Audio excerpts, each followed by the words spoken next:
दीनबंधु निराला के बारे में जो है ना लिखा गया है निबंध। दीनबंधु निराला के बारे में निबंध लिखा गया, अर्थात अगर कहेगा आपको विदा में क्या है, ये विदा में क्या है तो निबंध है। क्या है? निबंध। ठीक है, निबंध। और ये जो दीनबंधु निराला के बारे में लिखे हैं वो कौन है? कौन है? आचार्य शिव पूजन है। क्या है? आचार्य शिव पूजन, शिव पूजन सहाय। हाँ, ठीक है, आचार्य शिव पूजन सहाय दीनबंधु निराला के बारे में निबंध लिखे हुए हैं। इनके बारे में क्या लिखे हुए हैं इसके बारे में हम लोग समझेंगे। ठीक है, कहा क्या जा रहा है कि आयुनिक, आधुनिक होना, क्या है? आधुनिक काल के बेहद, आधुनिक काल के बेहद प्रतिष्ठित कवि सूर्यकांत त्रिपाठी निराला, जो निराला है ना, निराला पर लिखी गई यह जीवनी, जीवनी मतलब इसके जीवन काल के बारे में लिखे हैं। कौन? आचार्य शिव पूजन सहाय एक संवेदनशील साहित्यकार के सरोकारों और संघर्षों को प्रकट करती है। निराला के व्यक्तित्व और जीवन के अनेक अनछुए पहलुओं का उद्घाटन करना पाठ का उद्देश्य है। इस पाठ का उद्देश्य है कि आचार्य शिव पूजन सहाय जी इनके व्यक्तित्व और जीवन के अनेकों अनछुए पहलू के बारे में उद्घाटन का एक उद्देश्य है। देखते हैं कि क्या है। महाकवि रहीम के प्रसिद्ध दोहे की यह एक पंक्ति महाकवि निराला पर सटीक बैठती है। मतलब कहा जा रहा है कि महाकवि रहीम जो थे महान कवि थे, ठीक है, और जो रहीम जी के जो प्रसिद्ध दोहा, रहीम जी के दोहे बहुत काफी दिए हैं इन्होंने, ठीक है, तो दोहे की यह एक पंक्ति महाकवि निराला पर इनके द्वारा जो दोहा दिया गया है ना, वो महान कवि निराला पर सटीक बैठती है। जो रहीम दीन ही लखे दीन बंधु समहोय निराला, मतलब कि क्या लिखे हैं कि जो रहीम दीन ही लखे दीन बंधु समहोय निराला सचमुच दीनों को ही बराबर लगते थे। मतलब जो रहीम दीन ही लखे दीन बंधु सब होय, तो इन निराला पर जो है ना ये जो है सटीक बैठता है। और इन्हें लगते लगते वह भी दीन बंधु के समान हो गए थे। दीन बंधु के समान न हुए होते तो समस्त हिंदी संसार में आज उनकी जैसी लोकप्रियता दिख पड़ती। वैसी आजकल किसी साहित्यकार की नहीं दिख पड़ी है। सर्वत्र उनकी अर्चना बड़ी श्रद्धा से हो रही। उनकी यानी कहने का किसी साहित्यकार की नहीं दिख पड़ी है, सर्वत्र उनकी अर्चना बड़ी श्रद्धा से हो रही है। बड़े बड़े धुरंधर महारथी साहित्य संसार से चले गए हैं। किसी को निराला के समान सार्वजनिक, किसी को निराला के समान सार्वजनिक सम्मान नहीं मिला, है ना। मतलब किसी को निराला के समान सार्वजनिक सम्मान नहीं मिला। अपने जीवन काल में ही वह साहित्यानुरागियों के लिए आकर्षक केंद्र और श्रद्धा भाजन बने रहे।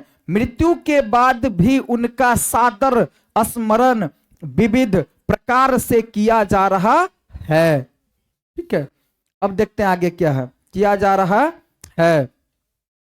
श्रद्धा भाजन बने रहे, मृत्यु के बाद भी उनका सादर स्मरण विविध प्रकार से किया जा रहा है। मृत्यु के बाद भी यह उनके चरण का ही प्रभाव है। मतलब उनका जो अपना पुण्य था, पुण्य चरण का ही प्रभाव है। पुण्यशील के पास सब विभूतियां आप ही यानी अपने आप आती है, अपने आप ही आती है। दीन बंधुता से बढ़कर पुण्यशीलता और है ही क्या।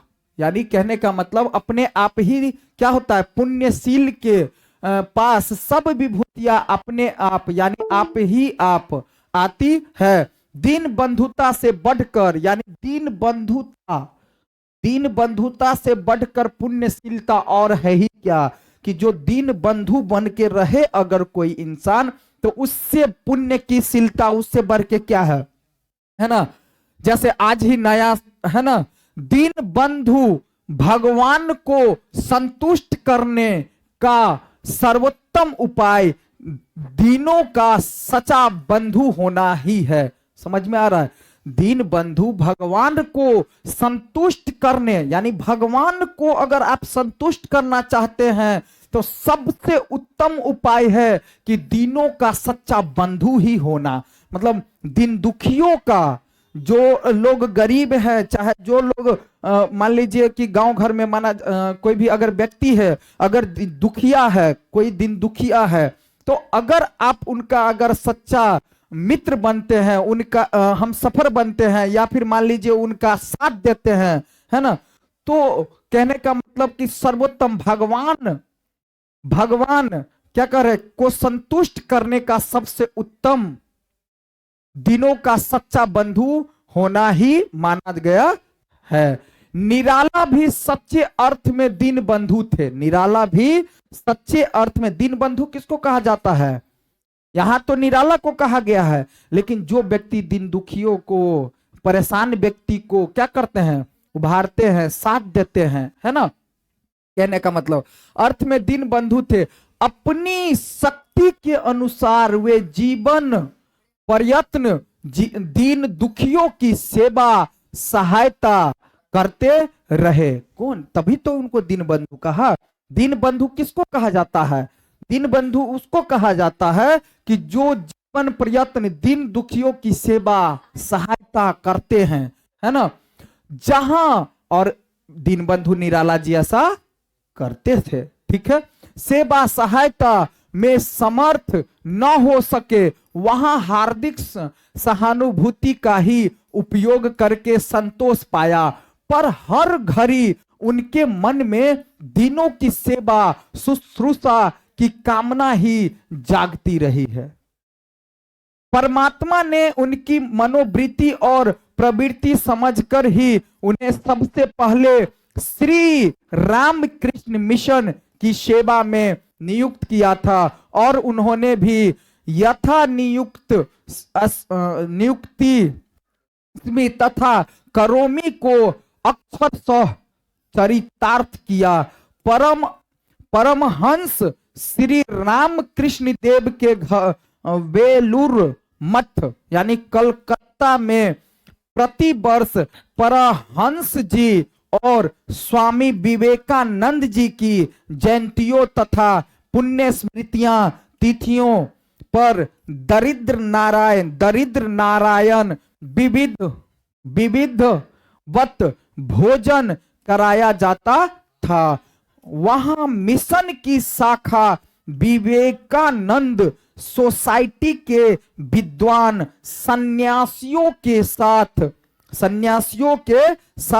समन्वय संपादक निराला जी भी जाया करते थे। निराला जी भी वहां जाया करते थे जब विवेकानंद सोसाइटी के विद्वान सन्यासी के साथ, यानी विवेकानंद जो सोसाइटी चल रहा था उस सोसाइटी के विद्वान लोग जो थे सन्यासी के साथ समन्वय संपादक निराला जी भी जाया करते थे।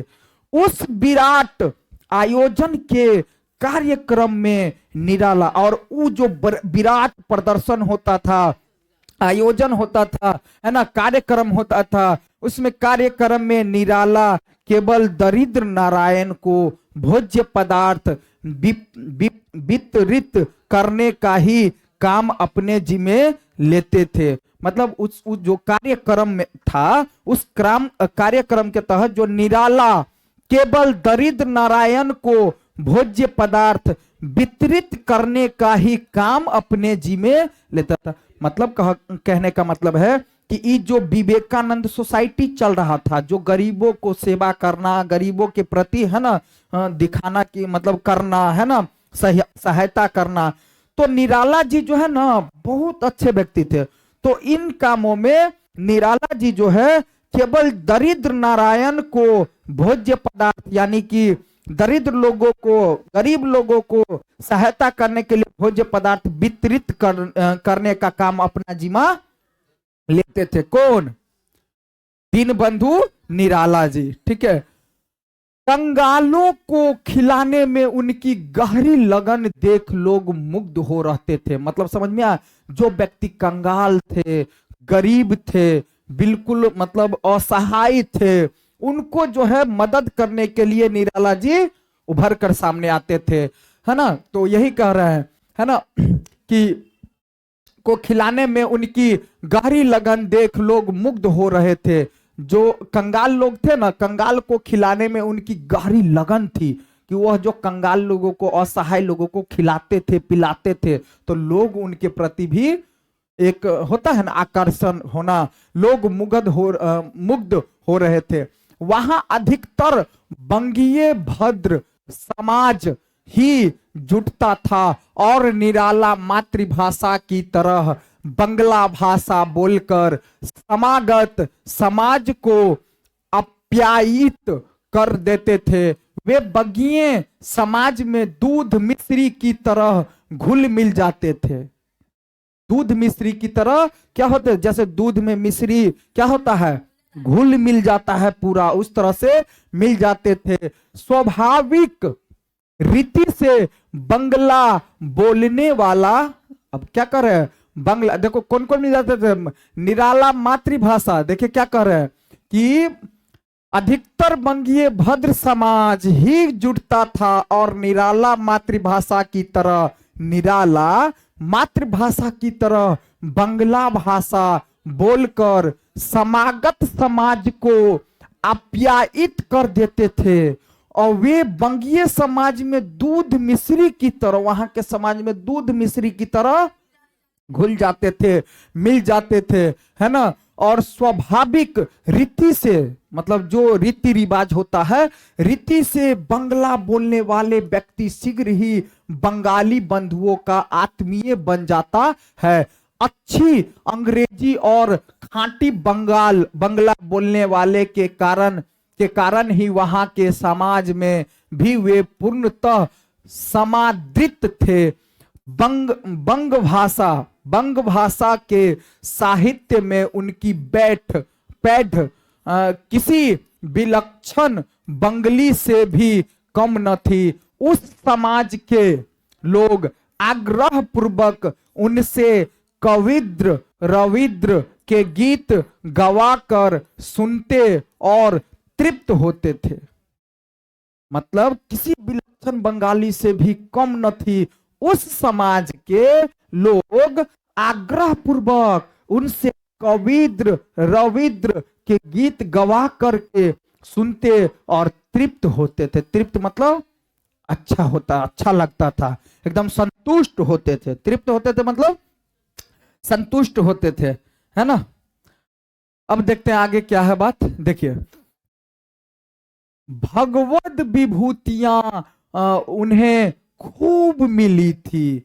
जैसे भगवत गीता विभूतियां सब होता है ना, खूब मिली थी। आकर्षक रूप, लंबे तगड़े डील डॉल का शरीर, व्यायाम के अभ्यास से सुगठित स्वास्थ्य, विलक्षण मेधा शक्ति, ललित मनहर कंठ, दयाद्र हृदय, चिंताशील मस्तिष्क, उद्भावना शक्ति, सम्मान और बुद्धि, सब कुछ भगवान ने उन्हें भरपूर दिया था। किसे? निराला जी को। क्या सब? देखिए क्या कह रहे हैं कि देखिए मतलब कि आकर्षक रूप निराला जी को क्या सब दिए थे भगवान? आकर्षक रूप दिए थे। लंबे तगड़े डील डॉल का शरीर, लंबे तगड़े डील डॉल होता है ना, एक व्यायाम के अभ्यास से सुगठित स्वस्थ शरीर, विलक्षण मेघा शक्ति, ललित मनहर कंठ, कंठ भी आवाज है ना, कहने का मतलब दयाद्र हृदय, हृदय भी बहुत अच्छा, और चिंतनशील मस्तिष्क, जो किसी के प्रति चिंता करने लगते थे, अगर कोई व्यक्ति अगर असहाय होते थे तो, उद्भावना शक्ति, सम्मान, बुद्धि, सब कुछ भगवान ने उन्हें भरपूर दिया था। अब इतना चीज जिसके अंदर हो गया, वो मनुष्य कुछ अच्छा होंगे ना भाई, है ना।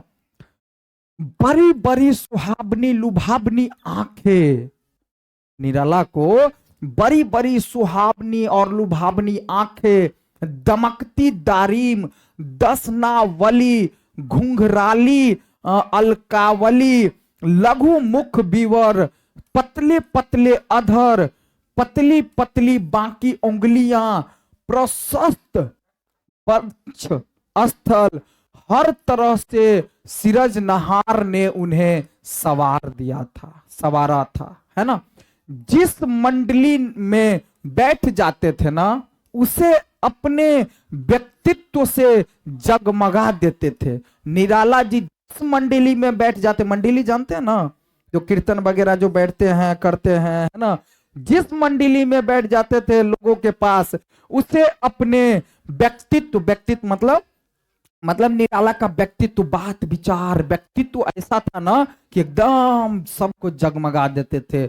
उनकी जुल्फे टकटकी बांध लेती थी, कविता पाठ की भाव भंगी, श्रोताओं, श्रोता मतलब जो सुनने वाले को श्रोता, श्रोताओं के हृदयगत भावों को उद्दीप्त कर देती थी। जब निराला जी बात करते थे ना, बोलते थे, किसी को कहते थे, तो एकदम सुनने वाले का हृदय एकदम मनोबल हो जाता था, उद्दीप्त कर देते थे। मतवाला मंडल, यानी कलकत्ता में एक बार, अब देखिए क्या हुआ, कलकत्ता में एक बार एक धनी मानी बंगीय परिवार से उनके विवाह का प्रस्ताव भी आया था। किनके विवाह का? निराला जी के विवाह, मतलब बढ़िया एकदम अच्छा घर परिवार से, है ना, आया था। पर वह तो एक पत्नी व्रत थे, पत्नी व्रत थे। पत्नी व्रत किसको बोलते हैं? जो पत्नी को खूब माने, मतलब एक होता है ना सम्मान देना, इज्जत देना, है ना। पत्नी व्रत थे। उनके पास तो युवती छात्राएं भी साहित्यक उद्देश्य से आती थी। मतलब क्या कि उनके पास, निराला जी के पास युवती जवान छात्राएं, है ना, भी साहित्यक उद्देश्य से, छात्राएं, है ना, से आते थी। छात्र भी आते थे, मतलब कि युवती छात्राएं, लड़कियां साहित्यक उद्देश्य से आती थी, और छात्र मतलब लड़के भी आते थे। पर वे किसी छात्रा से वार्तालाप करते समय आंखें बराबर नहीं करते थे। कामिनी कंचन का त्याग करके वे गृहस्थाश्रम में ही सन्यासी बने रहे। यदि उन दिनों मोहक पदार्थ के प्रति, है ना, उन दिनों यदि मोहक पदार्थ के प्रति उनके मन में आसक्ति होती, तो उन्हें हस्तगत करने वाले गुण उनमें पर्याप्त थे। किंतु सांसारिक सुख भोगों की वासनाएं उनकी पत्नी के साथ ही विलीन हो गई। मतलब कहने का कि इनकी पत्नी से ही इनको जो लगाव था, है ना, बहुत प्रेम करते थे वो अपने पत्नी को, है ना। कहा गया ना पत्नी व्रत व्यक्ति थे, है ना। कंचन की कामना कभी, कंचन की कामना, कंचन की कामना कभी उनके भीतर, कंचन की कामना कभी उनके भीतर झांकने भी नहीं पाई। द्रव्य के लिए उनका तल प्रवाह क्षेत्र मात्र था। द्रव्य संचय उनका ध्येय कभी रहा ही नहीं। मतलब द्रव्य संचय उनका ध्येय कभी रहा ही नहीं। धन उनके पास अतिथि के सम्मान अल्पावधि तक हो टिकने आता था। अगर 1000 आया तो 1500 का चिट्ठा पहले से तैयार है। अभावग्रस्तों के मतलब समझ में आया कि आज 1000 है तो 1500 फिर आने वाला है, 1500 है तो फिर 2000 आने वाला है ना, इस तरह से तैयार है। अभावग्रस्तों के अभाव उनके दिमाग के दायरे में मंडराते रहते थे, है ना। भर पेट खाने के लिए तरसने वाले निकोरिये से लेकर मेहनत मशक्कत करने वाले मजदूर तक उनकी निगाहों में बसे हुए थे। मतलब जो व्यक्ति एकदम भर पेट खाने के लिए भी तरसने वाले जो व्यक्ति थे वो भी, और चाहे जो मेहनत मजदूरी करने वाले व्यक्ति थे वो भी, मतलब सबों की निगाहों में बसे हुए थे। कौन? निराला जी। सभी के निराला जी से सभी लोगों को प्रेम हो रहा था, ठीक है। और जब कभी उनके मन माफिक अर्थ लाभ हो जाता वह तुरंत इन मर भूखों की ओर दौड़ जाते जिनके लह ही न मंगल नाही ते नर वर धोरे जग माही। उन्हीं थोड़े लोगों में वे भी एक थे जिनके लह ही न मंगल नाही ते नर वर धोरे जग माही। उन्हीं थोड़ी लोगों में से एक वे भी थे, ठीक है। मतवाला मंडल में भिखमंगी की समस्या पर, और मतलब कलकत्ता में भिखमंगी की समस्या पर और अखबारों में छपे इस विषय की समाचारों या लेखों पर जब कभी बातचीत होती थी ना, यदि निराला वहां उपस्थित रहते तो बड़े आवेश में वे अपने युक्ति युक्त तर्क उपस्थित करते। मतलब कि अगर किसी जैसे होता है ना कि लोगों में बातचीत आना, कि मान लीजिए समाज में जो कोई भी है, जैसे अखबार में कोई बात आ गया या भिखमंगी की कोई समस्या आ गया, तो उनके प्रति निराला जी इस तरह से बात विचार करते थे कि मतलब तुरंत लगता क्या था कि हाँ नहीं ये सही बोल रहे हैं, ठीक है। वे देश में फैली हुई आर्थिक विषमता पर सब शास्त्र संधान करते समय उग्रतम साम्यवादी प्रतीत होते थे। यद्यपि हष्ट पुष्ट भिक्षुकों के प्रति उनकी सहानुभूति भी उन्मुख नहीं थी, तथापि असमर्थ या अपाहिज भिखारियों की दयनीय दशा, किसकी?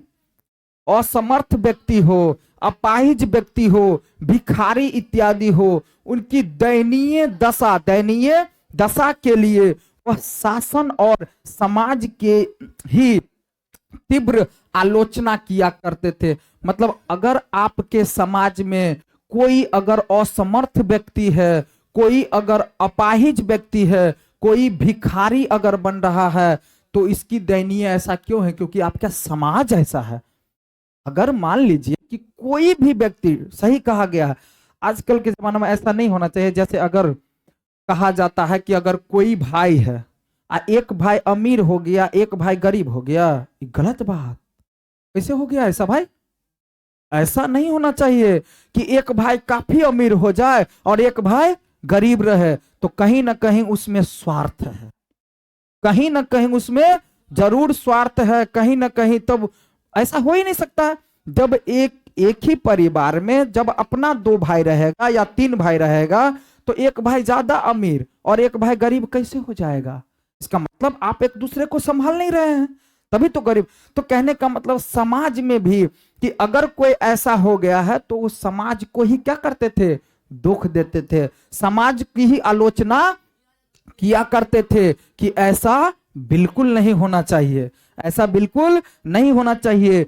लंगड़े, लूले, अंधे, है ना, कोढ़ी और निकम्मे दीन बंधुओं पर ही उनकी दृष्टि अटकती थी। चाहे कोई भी व्यक्ति हो, लंगड़ा हो, लूला हो, अंधा हो, है ना, लंगड़ा हो, लूल्हा हो या फिर अंधा हो, है ना, कोढ़ी हो और निकम्मे दीन बंधुओं पर ही उनकी दृष्टि अटकती थी। जो लंगड़े लूले सब रहते थे, इस सब आदेश लगाते रहते थे किन पर, कि एक तो है ना निराला जी, एक तो है ना निराला जी जो हमें सहायता करेंगे। ठीक है, सहायता करते हैं। ठीक है, कोढ़ी और निकम्मे दीन बंधुओं पर ही उनकी दृष्टि अटकती थी। फिर तो वह अपनी वास्तविकता परिस्थिति को बिल्कुल भूल जाते थे। और ये भी दीन बंधु निराला भी एकदम ध्यान देते रहते थे कोढ़ी वाले व्यक्ति पर, चाहे निकम्मे व्यक्ति पर, चाहे लंगड़े लूल्हे व्यक्ति पर, एकदम, है ना। और इतना उनके प्रति मतलब परिस्थिति को बिल्कुल, मतलब इतना, फिर तो वह अपनी वास्तविकता, उनके प्रति इतना लगाव हो जाता था कि अपने आप में वास्तविकता भूल जाते थे, है ना, बिल्कुल भूल जाते थे। कलकत्ता सदृश महानगर की सड़कों की दोनों पटरियों पर वह ढूंढते फिरते थे कि वस्तुतः कौन बेचारा कैसी दुर्गति में है। उनका अधिकांश अवकाश काल दिनों की दुनिया में ही बीतता था। वहां फुटपाथों पर भिखारियों के सिवा बहुत तेरे निराश्रित गरीब और कुली कवाड़ी भी रात में पड़े रहते हैं। उनके लिए बड़ी बीरी, मूढ़ी, भूजा, चना, मूंगफली इत्यादि। मतलब कहने का क्या, दिनों की दुनिया में ही बीतता था। वहां जो फुटपाथ पर लोग नहीं रहते हैं, फुटपाथ पर कहीं पर जाइएगा तो देखिएगा, सोएगा, बैठेगा, खाएगा, पिएगा, वही फुटपाथ जो सड़क के किनारे किनारे रहता है उसको बोलते हैं फुटपाथ पर। तो वहां फुटपाथों पर भिखारी के सिवा बहुत तेरे निराश्रित गरीब, है ना, जैसे कुली कवारी भी रात में पड़े रहते हैं। उनके लिए बीड़ी, मूढ़ी, भूजा, चना, मूंगफली इत्यादि खरीद कर वितरण करने वाला धन कुबेरों की उस महानगरी में निराला के सिवा दूसरा कोई नहीं था, है ना। मतलब वही हुआ, दूसरा कोई नहीं देखा गया, मतलब कोई नहीं था। तो बात समझ में आया। जैसे फुटपाथ पर कोई व्यक्ति सब है, उनको कभी भूजा देते थे, तो कभी मतलब कुछ खरीद करके देते थे, है ना, कभी जैसे कि मूढ़ी खरीद करके देते थे, कभी मूंगफली खरीद करके, कभी चना खरीद करके देते थे। और उनके अलावा उनका देख रेख करने वाला कोई दूसरा नहीं था, देखा गया, है ना। अब देखिए क्या कर रहे हैं आगे, कि देखा गया बड़े बड़े सेठ, बड़े बड़े सेठ, एकदम बड़े बड़े सेठ सब भी, है ना, बड़े बड़े सेठ घनघोर रात में भी उन पटरियों पर से गुजरते थे, उन पटरियों पर से गुजरते थे। पर कहीं कहीं 2-4 पैसे फेंकने वाले भले ही दिख जाए, लेकिन निराला की तरह उन दिनों से आत्मीयता स्थापित करने वाले ढूंढे भी नहीं मिल सकते थे। समझ में आया। कहने का मतलब कि उस जिस रास्ते पर जो दिन दुखिया लोग रहते थे, भिखारी रहते थे, लंगड़ा रहते थे, लूला रहते थे, पट्टी के साइड साइड में नहीं रहता है ना, वहां से हजारों सेठ लोग गुजरते थे। हाँ, बहुत ज्यादा देखा जाए तो कोई आदमी 2 रुपया 4 रुपया दे दे, अलग बात है, लेकिन फिर भी जिस तरह से निराला जी करते थे ना उन लोगों के साथ, कि देते थे, खिलाते थे, पिलाते थे, ऐसा देखने को नहीं मिलता था, बिल्कुल नहीं, है ना। करने वाले ढूंढे से भी नहीं मिल सकते थे, है ना। उस महानगर में नाना प्रकार के मनोरंजन के साधन है।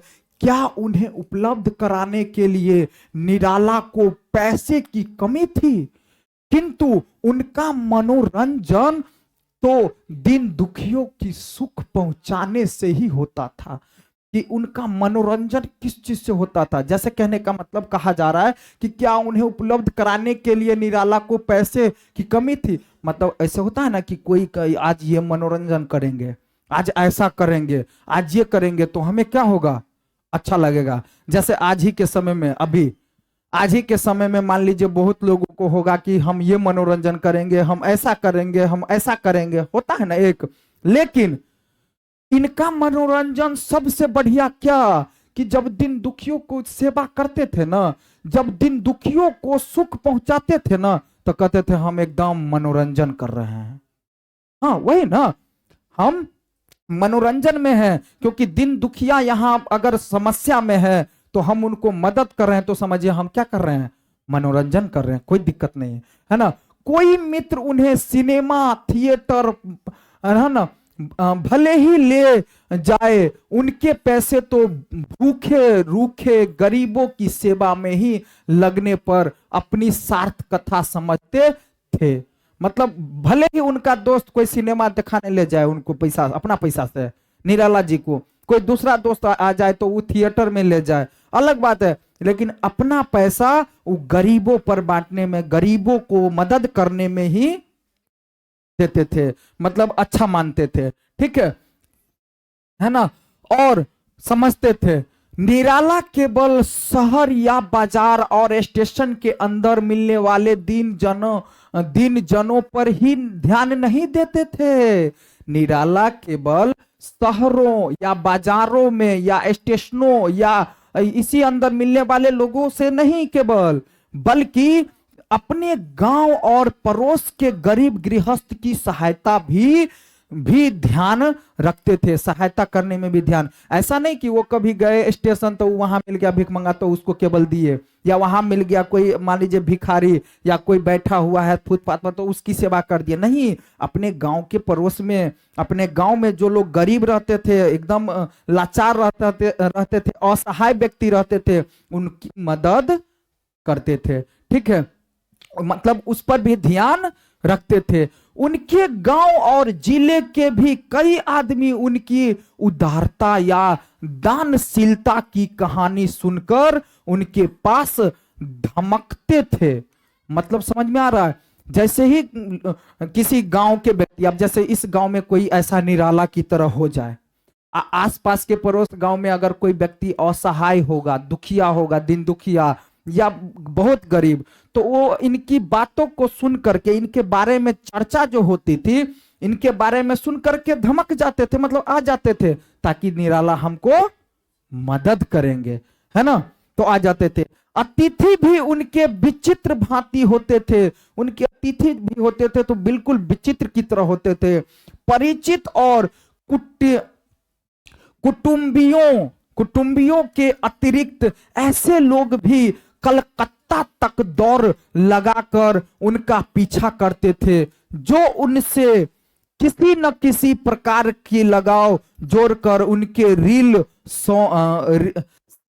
सौजन्य से लाभ ऐंठ लेते थे।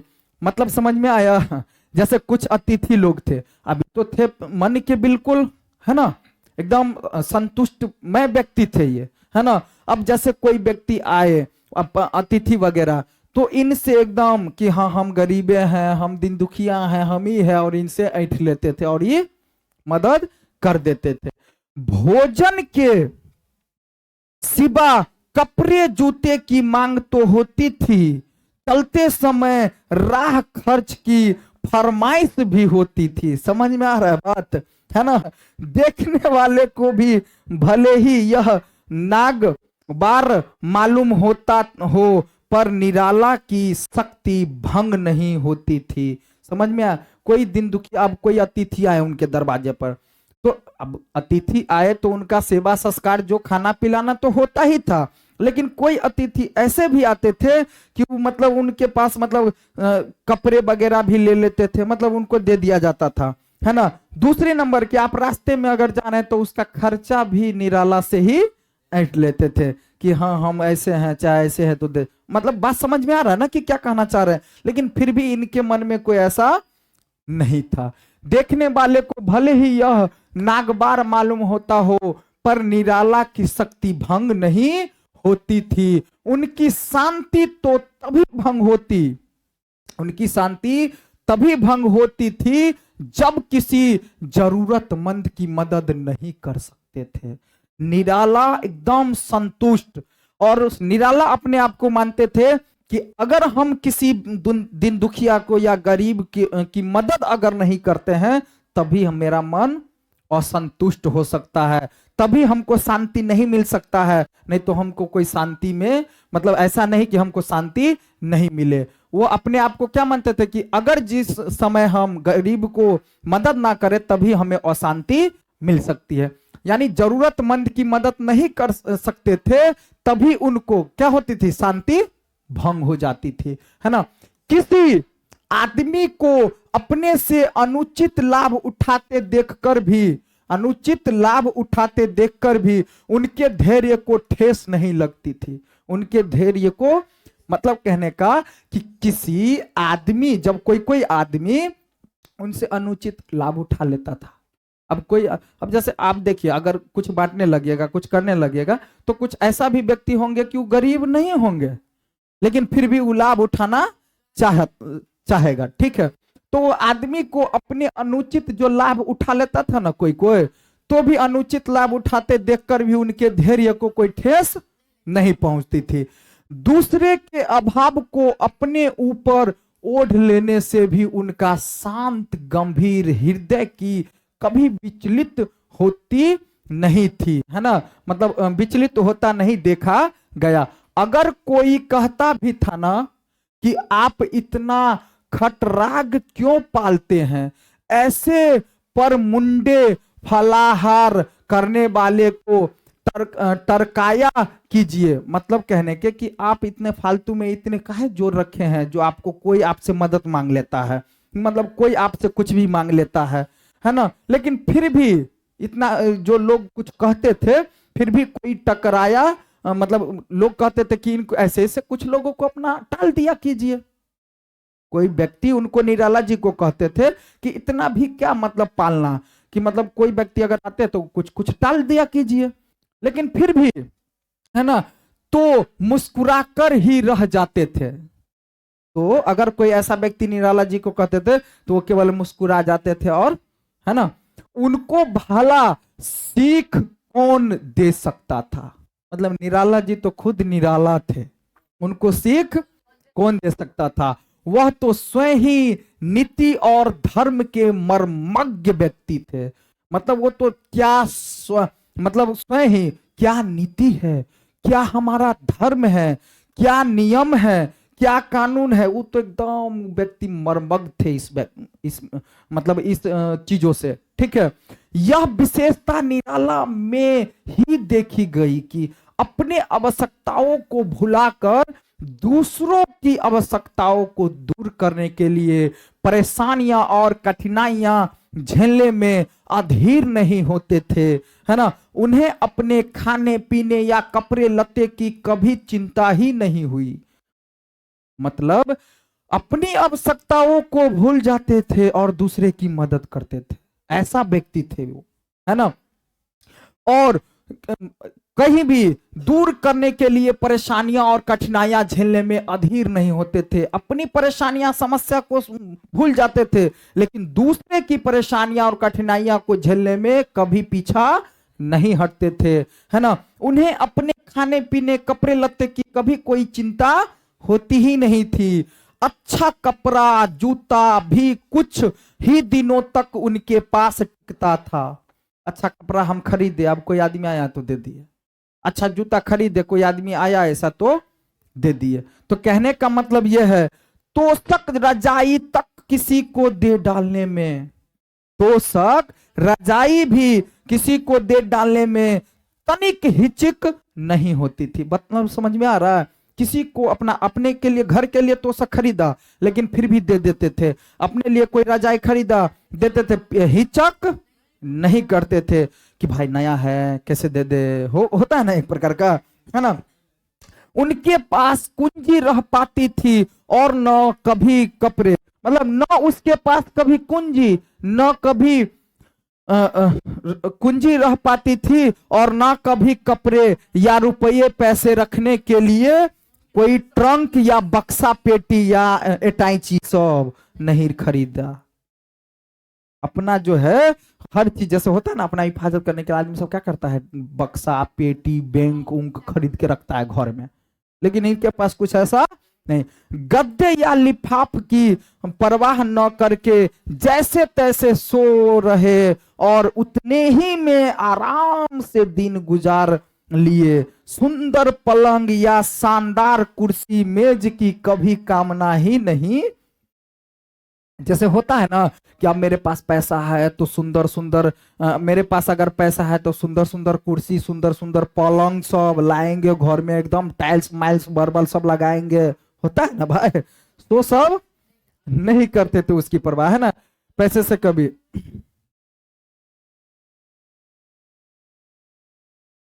रुपए पैसे रखने के लिए उतने, है ना, कभी, और जैसे तैसे सो रहे और उतने ही में आराम से दिन गुजार लिए। सुंदर पलंग या शानदार कुर्सी मेज की कभी कामना भी नहीं की। जिस कमरे में रहना है उसकी सजावट का भी कोई सपना भी नहीं देखा। मतलब निराला जी बिल्कुल निराला थे भाई। जिस कमरा में रहते थे ना, वो भी नहीं कि वो कमरा एकदम सजा दे, एकदम इसमें पैसा लगाए, अच्छा होगा, अच्छा लगेगा। मतलब गरीब लोगों को दे देते थे, लेकिन ऐसा नहीं कि जिस कमरा में हम रह रहे थे एकदम बढ़िया है, लगना चाहिए, एकदम चमकना चाहिए सबको, होता है ना एक, ऐसा कुछ नहीं था उनके अंदर, है ना। कुर्सी मेज की कभी कामना भी नहीं करते थे और जिस कमरे में रहना उनकी सजावट का कभी सपना भी नहीं। यद्यपि उन्होंने मतवाला संपादक के और विरल स्नेह के प्रसाद स्वरूप अच्छे से अच्छे कपड़े और तेल फुलेल तथा खान पान का सुख अच्छी तरह भोग लिया, तथापि अपनी कमाई के पैसे से कभी भोग विलास की सामग्री नहीं।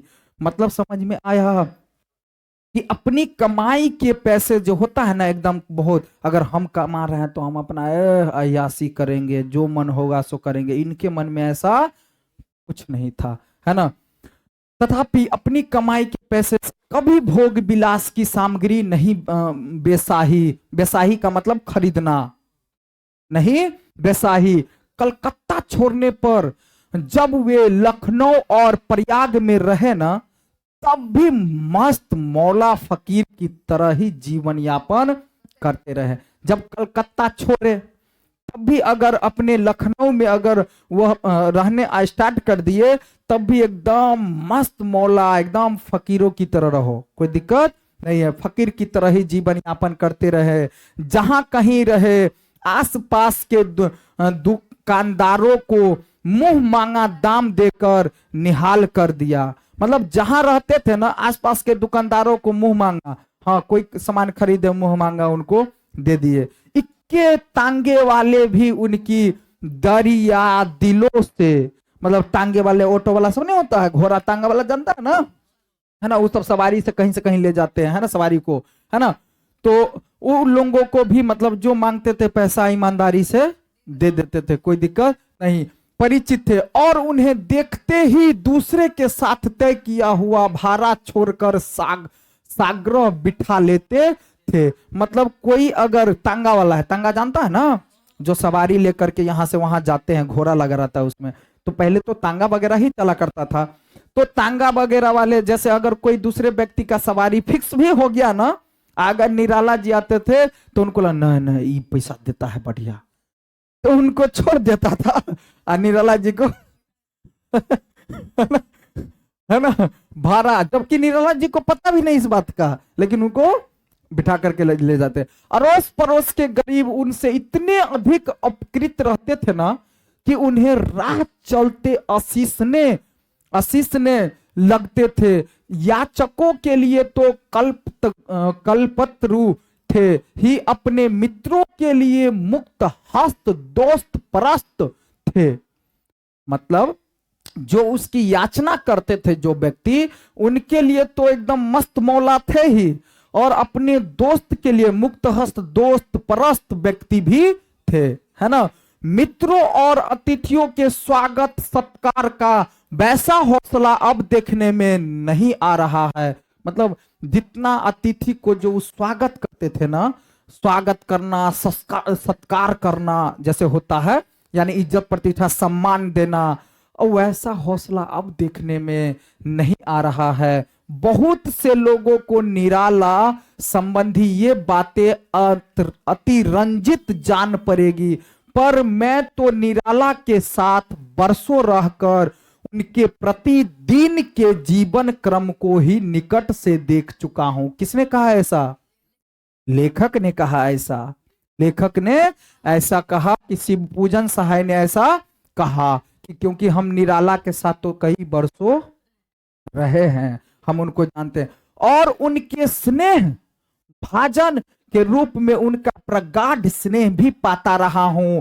किंतु आधुनिक युग में ऐसी बातों को अतिशयोक्ति समझने वाले सज्जन यह सोचे तो यही तो सही कि भूखे को देखते ही अपने आगे परोसी हुई थाली उसके सामने रख देने वाले कितने महानुभाव आज के समाज को विभूपित करते हैं। निराला खुद मामूली कपड़ों में गुजर करके गरीब को अपने नए कपड़े को ओढ़ा देते थे। मतलब निराला जी अपने खुद गरीबी कपड़े एकदम पहनते थे, लेकिन अपने चाहने वाले को, लोगों को जो है सो एकदम नया नया कपड़ा खरीद करके दे देते थे। उस तरह के आचरण के लोग साहित्य जगत में तो नहीं देखा गया है भाई अब तक, है ना। जिस व्यक्ति में अन्यान्य लोगों से जो अधिक विशिष्ट गुण हो उनका स्मरण न कराना ईश्वर की दी हुई वाणी को व्यर्थ करना है। कहा जा रहा है कि मैं अनन्य लोगों से जो अधिक विशिष्ट गुण हो ना उनका स्मरण, अब जिन व्यक्ति में, अब जैसे निराला जी है तो निराला जी का स्मरण अपने लोगों को भी करना चाहिए। उससे अपने लोगों के जीवन में भी एक होता है ना कि अगर कोई अच्छा व्यक्ति है और उस अच्छा व्यक्ति को अगर अपने मन में हम उतारते हैं ना तो समझिए आपका भी पुण्य हो रहा है ना। तो कहने का मतलब उनका स्मरण न कराना ईश्वर की दी हुई ना वाणी जो है वो आपका व्यर्थ है। अगर आपके जुबान से ऐसे लोगों का नाम न आए जुबान पर तो समझिए आपका जुबान क्या है? व्यर्थ है। भगवान के जो दिए हुए जुबान है वो क्या है? समझिए व्यर्थ है। तो मतलब समझ में आया कि अगर ऐसे व्यक्ति का नाम लेना, ऐसे व्यक्तियों की चर्चा करना हमारे सौभाग्य की बात है ना, और होना भी चाहिए। तो यही आचार्य शिव पूजन जी ने निराला के बारे में इतनी बातें लिखी हैं। अब कोई व्यक्ति अपना व्याख्या इस तरह से थोड़ी करेंगे कि हम किए हैं। तो इसलिए आचार्य शिव पूजन सहाय एक दूसरे व्यक्ति जो उनके साथ रहते थे, है ना, कई वर्षों रहे हैं, वो व्यक्ति इनको देखे, समझे, परखे, तब इनके बारे में इतनी अच्छी बातें लिखे हैं कि ऐसे ऐसे व्यक्ति, मतलब यह इन लोगों की ऐसे ऐसे व्यक्ति का चर्चा करना चाहिए, नाम आना चाहिए। ठीक है। तो बात